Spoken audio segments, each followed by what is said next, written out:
Hey y'all, look.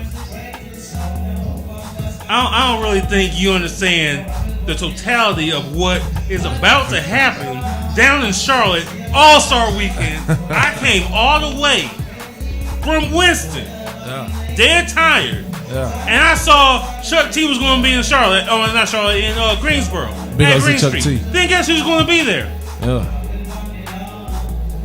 One of the headliners for the Blacklist Party Promise Bank was throwing down in Charlotte All-Star Weekend, February 16th, 2019. Hey man, I'm I moving. can't wait to do it. That's all I gotta say.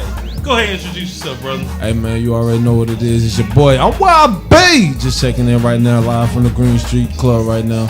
I can't wait to come to All-Star Weekend and do my motherfucking thing. It's a blessing to even be able to bless the audience, you know what I'm saying? I'm one of the few headliners that made it. So that's a blessing in itself, you feel me?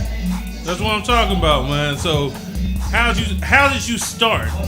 I've been doing music since I was 7. The backstory first, and then we're going to talk about where you're going. Because, hey, you're going places, but I need to see where the backstory started. Yeah, I started doing music when I was 7, man. I used it as a release to my pain, you know. I came up in an area, and we was broke for a while, and I was overweight, and I went through a lot of things as a kid that most kids wasn't going through. So I used to listen to Tupac and just, you know, emulate everything he was saying for a while. Then I got a karaoke machine and I started rapping, and then, you know, I started doing it all the way up to about 18. I lost all the weight, and then I finally had got a story for myself. So now I'm back on the scene, ready to get the world my story. That's what I'm talking about. So start off with that, and then when did you meet up with your manager? Because I actually got in touch with you through your manager. He actually reached out to me. Yeah, that's dope. And a lot of managers, I won't say a lot, because, you know, if you're a manager, you're really supposed to be out there grinding or whatever. But around here, I don't see a lot of people with managers or whatever. Yeah. So when did you hook up with him, and then what did he see, or what do you think that he saw in you to where it's like, yo, we're about to push you to this next level? Well, what's crazy is, man, he just started off as my brother, you know what I'm saying? And then he had got, you know, he was at first not the biggest fan of my music. He used to just come in my room and tell me, like, this is garbage and this is garbage, but he always pushed me. And then, you know, for a while we had separated for a little short, and he didn't know I was still doing music. When he finally had heard a song, he called me and was like, yo, send me another one. So I sent him another one, and he like, yo, this shit hot. And I ain't even just saying that. So, you know, he started staying around me, coaching me, you know, making sure that I stayed on my P's and Q's. And after a while, I presented it to him. I knew that I needed one. I knew that I needed structure. I knew I needed somebody. I always tell people, there's so many rappers in this world, you got to have somebody to speak for you sometimes. Definitely. Like, that's just how it goes. It's a million rappers. So you saying you a rapper ain't going to mean nothing. But if another person come to you and they like, yo, I got an artist and he dope, you going to listen to a whole nother level if they present themselves right. So I had gave him that idea, and then, you know, I was just like, I would like you to be my manager. And, hey, man, the rest was history. He found you, so he's doing a great job. He's doing it. So let's get to the whole style. Mm-hmm. You have a very distinct style. Very distinct. Uh-huh.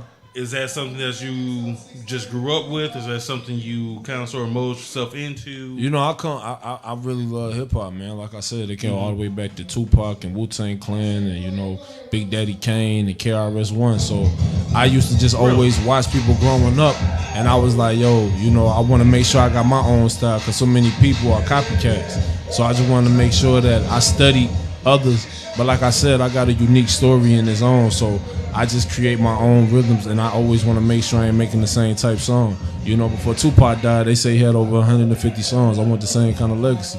If I die tomorrow, I want to make sure that people got 200 different songs to listen to. Out of 200, as long as you like one, I did my job. That's what I'm talking about. Well, you got a lot of old school folk, and respectively old school. I'm just saying that you say that you listen to, get inspiration from, and stuff like that. Right.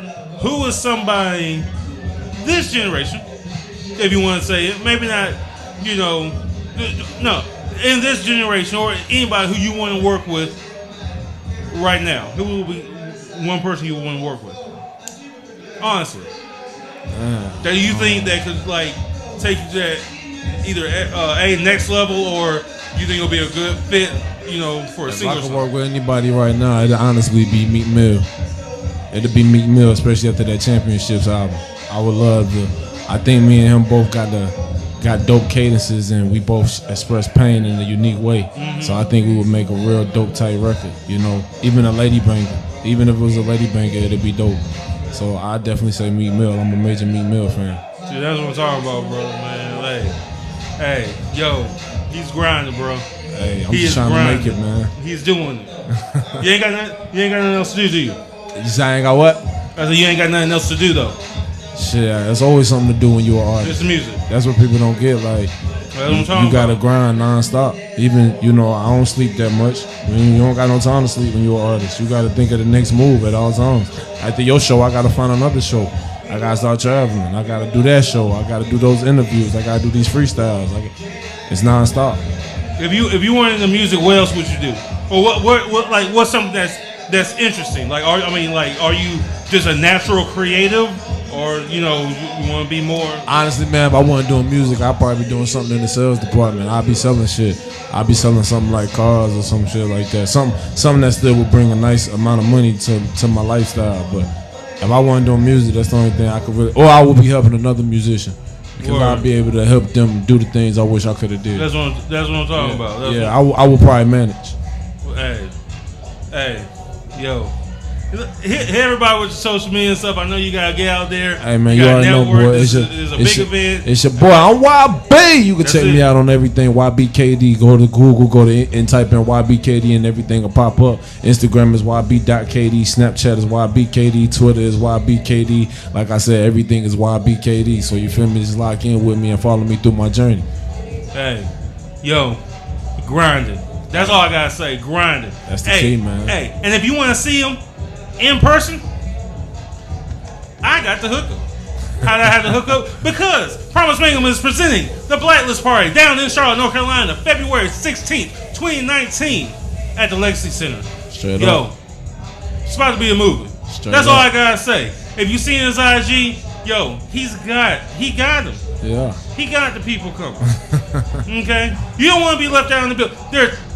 There are 100,000 extra folk who gonna be inside the city of Charlotte. Everybody can't make it to all the other parties. They can.